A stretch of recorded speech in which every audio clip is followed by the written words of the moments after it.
time, if they ban the Masha here, it's going to leave things up like the Xbox combo grab. Same goes for the Kaja, which is kind of like a favorite pick for all the teams here. RQ, they did prioritize the Kaja pick as well in the game number 2 against Evo's SG. So in this case here, they have to choose their next ban properly here because right now VFM here, they may consider just letting the Masha slide. Yeah, you have to kind of make a choice right now. In game 2, in the first series, the reason that RQ took out Marsha was because that they don't have the first pick. So Oh, they yeah. were like, we're going to take Kaja for ourselves. And they were the one who banned out Export twice in that first series. But this time, VFM, they will do the favor. They will take out Export themselves. Yep, first pick here coming from RRQ here. What's going to be the first pick here? What's it going to be banning here? Let's take a look here. Is it going to be a ban Kaja here? Nope. Yep. Once again, they're going to be banned off the Masha. They just don't... I feel like RQ just values Masha so high.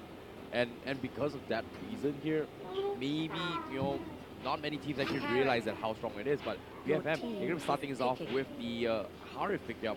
But at the same time, RQ, they have the choice to actually go for Esmeralda pick as well. Yeah, this is a good and a bad, right? I was expecting maybe a Kaja steal, maybe a Hylos for VEC, but they saw RQ take out Harif in the third phase, and you know that VFM, they prioritize this Harif a lot. If not, they will kind of let it slide and hope that it goes to the third phase, which has not happened yet. So they were gonna prioritize that. But at the same time, they are sacrificing 2 really strong picks for RQ. That is your front line completed for the Indonesian team. Definitely here. But at the same time here, VEC, what are they going to do here? Because as of now here, pretty much the support, they have to play around the Kylos as well, the Kaja, especially on the front line. Do they actually take RRQ's advice to just pick the Master as well, considering that, early on, Tutu already mentioned as well that, hey, come on. Baxia is like a natural counter for the Hylos. Or are they going to force like the Harif to actually go into with the necklace of endurance here coming from VEC? Yeah, I think if you're looking at VFM right now, the Baxia kind of looks tasty as a pick, but you are looking for the damage output. Right? You have Badang, you have Harif. Where is that physical element? And if you kind of pick Baxia in, you're boxing your last pick to be probably a marksman. You're looking at a carry to kind of bust through the tanks on the side of RRQ, and like you mentioned, the Esmeralda instantly picked up, no question at all. There was no hesitation with that particular choice. I like how VEC still has that flexibility pick here, where you say like, hey, I pick a Badang here. Do we still go for a tank? Is it going to be a support Badang or is it going to be an off-lane Badang? Which is what some of the teams may think here. But RQ, I feel like they're not actually worried about a Badang pick here. Seeing how the previous game with Evo's SG, we saw how they played around Badang as well. The Baxia was just out of control. Now the Esmeralda being picked up as well, Harif's not going to have a great time. And I feel like maybe VEC here is going to struggle a little bit to try to deal with this Esmeralda later on. Without Hylos, Arkai is a great counter, but Badang is also okay just for the burst output here. We've seen, I think, previously in the Malaysian scene, where GigFam just played the Badang support, just did so well against Esmeralda. But that's the thing, that's the flex pick there. Is it going to be a support Badang, or is it going to be off lane here? But it seems to be RRQ. They're going for the Hellcat pick, and I believe they actually won themselves a lot of win rate, pretty high win rate, with the Hellcat pick. Yeah, it's not just a Hellcat pick. They also took out Baxia. Like, oh yeah.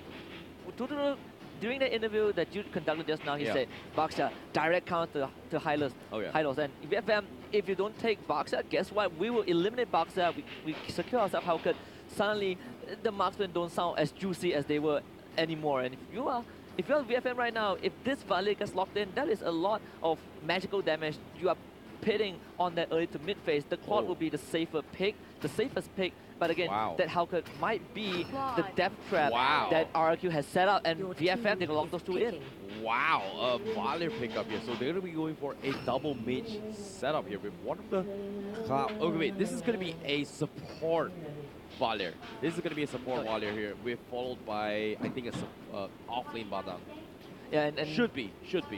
I like the Granger pick for RQ as well. I was thinking maybe for VFM you need someone, some marksman who has a mobility, either the Cloud, either the carry, but they feel more confident with the Cloud simply because it's slightly safer, unlike the carry, which you kind of need time to come online, and other than that, it's easier to kind of get picked off.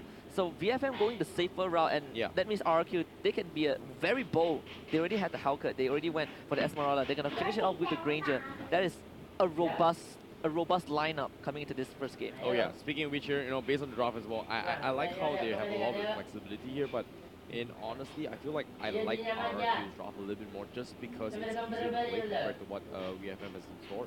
But at the same time, Valier is kind of the support, the hero where you can actually have a flex pick here. Most of the times you see it a lot in mid here, you got it a little bit nerfed, but at the same time, bring it as a support here, it's something you do not expect a lot because he just harass you from really, really safe distance as well. The stun really sets up for a lot of things as well coming from VFM. So I'm a little bit curious to see how well they're going to be playing the early phase of the game. Yeah, especially when you have to kind of buy time for the clock, right? And this is where Badang kind of comes into place. Either the Badang or the Valier. The Arca is going to be moving around simply because you have that Hauke. You need to keep that Hauke away from your team. And if RRQ gets a few pickouts on that cloud, you are not going to expect this marksman to do anything effective. And yeah, that's the thing. When you brought up that point as well, I like how you mentioned as well that, hey, they were trying to buy time for the cloud, right? I feel like the cloud is going to have a really tough time just because they have the Hauke to worry about. If you think about it here, Hauke, is kind of have like one of the fastest assassins in the game as well, where he's so much mobility, kind of similar to how RRQ played the Masha pick early on, right? Like, he was super hard to catch, and it feels like, yes, you have the Archive, it's great, but if you focus on the Hauke there's also other heroes that you got to worry about here. The sustainability is coming from Hylos as well, which is kind of to be one of the key factors, but that's just in theory crafting here. But let's take a look at how they're going to be playing here, because I might be proven wrong coming from Vietnamese teams here. But ladies and gentlemen, here, this is game number 1 here in the second series for today's matchup in Group A's group stages here. VEC Fantasy Main on the blue side, and of course RRQ will be on the red side. Yeah, and VFM, they have a big task to do. They need to upset RRQ to make sure that RRQ doesn't just simply lock in that playoff spot and of course gain themselves some point. But of course RRQ, with that strong start, they have warmed up. This is VFM's first game, and from the draft, from the get-go, it felt like RRQ slightly outdrafted them. Not necessarily here. It's all about execution here. But in this case, let's take a look how they're going to be playing as a win. They'll take a little bit damage here. However, they're pretty much half HP here from RRQ. So going to be contesting the gold buff for themselves here. But seeing how they wooden mask here, we see double wooden mask coming from RRQ. Same goes for VEC Fantasy Main. So nothing too much out of ordinary. But well, they're going to be respecting each other's territory. Nothing too much of an aggressive plays coming in from both these teams. Yeah, and immediately VFM decides, let's put Harry bot, let's set the cloud mid. This guy needs the resources, we need to make space for him, and the best way is to give him that solo lane. Give him that extra experience, give him that buff, whatever that we can to funnel to get this cloud online as soon as possible, because VFM, they are playing against the ticking time bomb, and RRQ, you are just waiting for this Hauke to hit level 4, and then he'll start striking. Our bottom side here, we see a little bit of contestments here. We're going to be cutting a creep wave here, and I'm pretty sure that VFM here, they want to control the tempo and just try and go a couple of aggressive plays here. However, RRQ, look at this. We see rotations coming from IMJago already setting up near the outskirts of the Turtle Pit, and they are trying to go for a wraparound, trying to fight against this team here coming from VFM. Yeah, VFM, they want to commit to this tower, but RRQ is here to go for the defense. IMJago is here, jumps in the tree, doesn't get a kill, but they defend that structure. Nice disengagement here coming from VFM. They tried to go for a commitment here, but RRQ managed to stop them in the track, which is really nice. Salmon Frost was kind of baited out as well. This is going to buy a little bit of time here for RRQ to get up those farms here, especially from the side of IMJago. But that's not for now. Brawly, when he gets scouted out, he might be in some trouble, but he's going to be fine. Yeah, and the rest of RRQ, they are coming, like you mentioned, they're setting up the turret. They stall out that tower for a bit longer, and now VFM, they managed to get a tower, they're committing to the turtle, but guess what, RRQ, the strike, the lights gets turned off, and immediately they're gonna pounce in, try to go to the first blood. Lucky we were taken out, the Valier out of the picture, but Hai will be able to beat that front line for now. It's a 1-for-1 so far, but RRQ seems like they've isolated Hai, and Hai has nowhere to go. Double kill for the Hauke, and RRQ, they want to go for more. They smell blood in the air. Team X has to jump away. VFM, they concede 2 kills, and they will concede the turtle as well. Nicely done here coming from RRQ, and it's not over yet here because T-Max is going to get dived out. He's got no Hurricane Dance, and he will get bursted down, unfortunately here. And Teeny is trying to go for a big wombo combo here, but let's take a look at the replays here because I like this play coming from RRQ. You pay attention to this here. They immediately focus on the support, and not to mention as well, Sin on the Hellcat was cutting off the backlines here. They knew that Akai did not have the Hurricane Dance. They pressured him and took him down, which was very nice. And a little bit unfortunate for VFM as well, if you pay attention, because Cloud did not exactly have mana to work with in that team fight. Yeah, and the best part was the moment Sin saw that opportunity, he didn't just get the first blood. After that first blood, he jumped right to the back line. Like you mentioned, he got the AoE silence off. No, this is the problem with Cloud, right? You need to buy time, but all this early fight is just going to stop him when this Hellcat is so huge. RRQ, 4 kills in a row, gets the turtle and gets the tier 1. Sin's just gonna get away. Teeny is 3 levels behind. There's no way you're catching this Hellcat anytime soon. Yeah, saving up the... You mentioned about the Cloud as well, buying a little bit of time. He needs those items, especially the Golden Staff and the Demon Eater Sword. But building up those stacks to transition into a Blazing Duet, that's gonna be the key component here. And it's not gonna be an easy thing to actually pull it off. But RRQ, they seem to realize that as well. That's why they always send Sin to cut the backlines. But as of now, Sin is 3-0-1 on the Hellcat coming from RRQ. And it's not over yet. Oh! And this time, VFM, they want to strike back. The Grand Girl is there. There is Sonata, but not able to help out his teammate. They will lose 1 to VFM. Yeah, 2 times in a row here coming from Win, getting taken off here. Good catch there coming from VFM, but it's only a support there. The key one is over here. And Sin getting a solo kill on Cloud, and that's going to be unfortunate there. And he's got 4-0-1 right now. And this is the nightmare that we've been talking about for VFM. They're playing on taking time moment. This 4-0 on Sin has just accelerated that critical mass period. VFM, they need to somehow buy more time, and we keep repeating they have to buy time, they have to make space, but space is being constricted because RRQ are getting all these objectives across the map. Yeah, I agree. And Sin as well, because he went for the high and dry assassin emblem, right? As alone himself, this Hellcat is going to be able to take down any hero from the side of VFM, especially if they're alone here. That's exactly how the Cloud died. But now, once again, the turtle will be secure from the side of RRQ. This time, Iojago wants to pick a fight here. They're going to try and lead the charge with this Esmeralda. Will they actually catch any members from the side of VFM? But VFM, they're playing on the retreat here. They're losing the economy at least 4k deficit here, coming from VFM and RRQ. And just perfect game sense from RRQ. Sin, he saw VFM pull off a collapse in the middle lane, realizes, okay, the front line, they're all gone from the side, from the blue side. Cloud is definitely isolated. Let me just go and pick him up. And that's what happened that led to Cloud's death. Now it's going to be RRQ again gaining the lead. They're going to extend this goalie as much as they can. They're not in a rush. They already hit that critical mass earlier than expected. Now Hylos going to get the pull as well. Lucky, not so lucky this time. Hylos will be the one taking that out. Yeah, nice Divine Judgment there coming from RRQ, catching off Lucky, like you said as well. But like I said, you know, the Cloud needs more items. Divine item up already. Cloud. Broly's gonna go lead the charge here. How do we do this here? And they're gonna fight this. Harif, he's doing his best. Hyde will not be able to get any kill onto Liam. This Hylos is pretty much unkillable at this point. You need more commitment. Thank God that Sin was not there, but even so, it kind of proved that how RRQ are so far ahead that VFM just was ineffective against them, and because of that, Sin again making space. You're kind of playing like they're trying to play like this Masha 4-1 composition, even though it's not the Masha, but because again Sin has such a big lead, he can go across the map.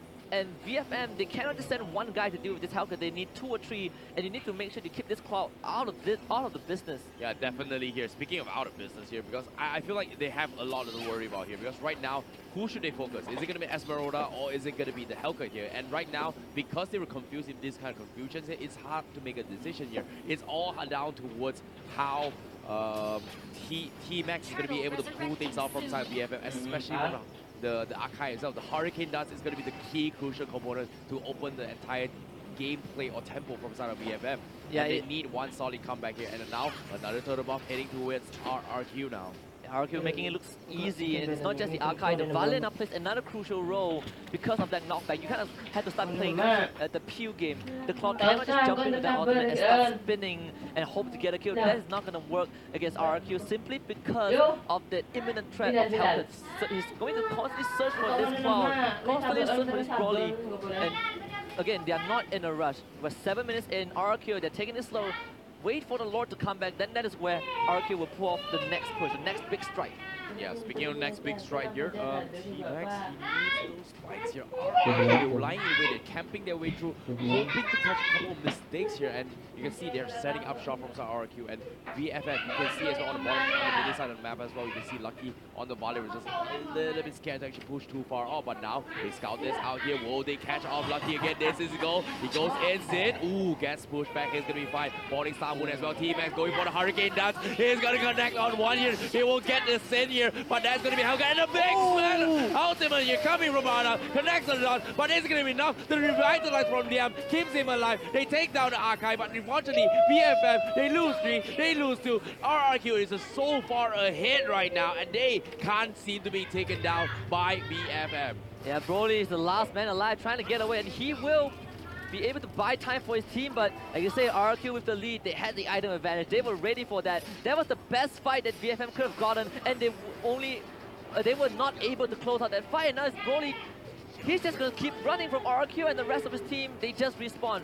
Yeah, he has to buy a little bit of time here because Broly, he needs more items. He want to hit so much damage. You saw the Blazing Duet. He did almost nothing here, but a clutch revitalize from Liam here on that Hylos was the one that set the tempo for the team. Blazing Duet getting forced out. Iron Jungle getting baited for the falling star here. But Broly, he's trying to buy a little bit of time here for VFM, but unfortunately, he gets taken down. What were you thinking? Nice juke there, but bottom of the space for bottom side here for the Badang to actually get some farm from the side of VFM. Yeah, that was the best case scenario for VFM. From that team fight onwards, everything looked out into place, but you say the critical revitalize saved RRQ in that fight, and they managed to get 4 in return. Broly, great mechanical display, but just the deficit alone allowed RRQ to not be afraid of him. You can see Esmeralda, I am Jago, just, wow, you want to shoot me?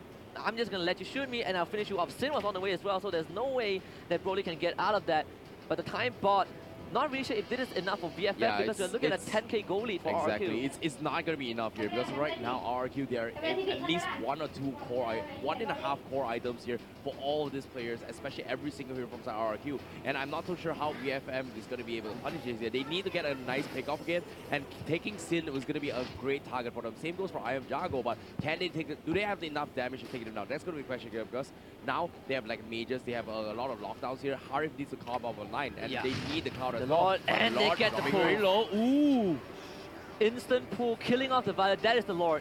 RRQ, they did this exact same trick against EVOS just now in that second game where this Kaja is literally ripping the enemies apart. Vin was on point with all those ultimates, Divine Judgment on the right target, and because of that, without the Violet, you lost that one member, that one extra member that can help you peel, that can help keep this marksman alive. With Lord now summoned, VFM, they have to hold this 4v5. Yeah, very nicely done here, and now the Lord is going to be knocking, appearing from the top side of the lane here, and RRQ, they're just going to gatekeep the guys from VFM. They do not want to give them any sort of buffs here. They're going to try to steal the buffs as well. You can see even Tuturu stealing the top buff from the side of VFM, and the itemization-wise, Golden Staff is pretty much out of Cloud and Badang as well. How do you fight this though? Yeah, 12k goal lead for RRQ, the biggest goal lead that we've seen so far amassed by a team, and even though this is just the first day impressive performance from the Indonesian squad, and go for that first inhibitor. It's going to be VFM trying to make something happen. There go T-Max goes in for the Hurricane Dash. He does get 4 targets, but the damage isn't enough. Harif will find one. They force RRQ to retreat, but the Lord is already in the base. Vin managing to get that top inhibitor. VFM, they saw this out for now, but the damage is done by RRQ. Good defense there coming from VFM as well. What a huge out there coming from Teeny as well. Did the damage on, but once again, Liam with the clutch revitalize. He can't be taken down. They lost one member, but that's about it. And VFM, they need to slowly but surely drag this out fight here. But look at this, one big ultimate here. Everyone was so low. The revitalize there keep him alive, but everyone backed out alive. Yeah, T-Max needed that Hurricane Death, and he got it perfect onto Vin, the Kaja. That hero could have been the Vin could have been the guy to end off of VFM. So VFM bought themselves some more time to stay alive in game 1, but the odds are still stacked against them. Yeah, definitely here, but like you said as well, Lord knocked down. They lost 1 tier 3s up top here, but VFM, if they drag this ultra late game here, the Badang and Cloud is going to come up online. As compared to Greyjoy, it doesn't really do as much as compared to what Cloud and Valda is going to be offering in terms of overall damage output to the ultra late game. And Tuturu, they know they want to end this game here. They're going to go force out another BOD, but look at this, the fight. And this is what VFC want to do. You're starting to see this Cloud being a bit more efficient. And if you put aside the mistake from T-Max that who try to contest the dragon, the turtle without the Hurricane Dance, it is all a bit better for VEC Fantasy main, but for RRQ, they are still on his tails. That's a crucial item here coming from VFM. Divine Glaive up on towards Hyde already on that Harif, and the Harif is going to pop up a little bit more. And Tuturu also getting the second Blade of Despair as well in this next team fight. This is going to be a crucial fight here coming from VFM and RRQ, and they have the dominance eyes on Liam. Just to try a little bit of slow to actually buy time for the team to actually snowball their way through. But VFM, they just need that one lucky hero. It's either Xin, Tuturu, or even IMJungle to get picks off first. This is where they will slowly make their comeback, if and only if they pull it off. And this is where T-Max and Teeny need to make the same magic trick again. They need to go Houdini once more, but this time they can't just get Vin. They can't just get one member from RQ. They need to get the cost. They need to at least be able to kill off half of RQ to even have a chance of staying alive. And with the all stagnant right now, with how things are, Tuturu is just going to continue the split push on the top side of the map. And VFM, they are far away from base. This is where RQ can consider collapsing on them. But luckily, Sin is not around just yet. Oh, they have Immortal Arm Liam. They're not afraid here, but unfortunately, the buff actually gets stolen. Oh, no. VFM, they needed that buff here if they want the next win the next two team fights here, and RRQ, but they found someone. Here, but Hurricane Dance, and it's going to be VFM pulling the trigger once more. They're gonna go for Vin. Vin somehow survives to revitalize Liam in everyone, but there is it. Vin and Esmeralda will kill off two members of VFM while the rest of RRQ stay alive. They find the fight that they need, and guess what? This is the second Lord for RRQ. Oh, nicely done there from RRQ. Great attempt there with the Hurricane Dance, but unfortunately, it was just too hard to fight here. The Hellcat is just too great to go. Divine Judgment on Bright Wind here, but he doesn't care. He's got Immortal. He can tank the tower. Why not? Worth it here. Tuturu gonna poke the tier 3s, and slowly but surely, they take the Lord as well. RRQ, they're thinking about but Tuturu, oh! Wow! The Death Sonata from Tuturu. Here comes IMJungle. He wants more. Tier 3s are down. Another one in the middle. VFM, how will they defend this? Lucky and Teeny still alive, but the Crystal is gonna be game. RRQ takes game number 1 in this second series. Yeah, you give them a step, they will take it 10 miles, and RRQ, all they needed was that one crucial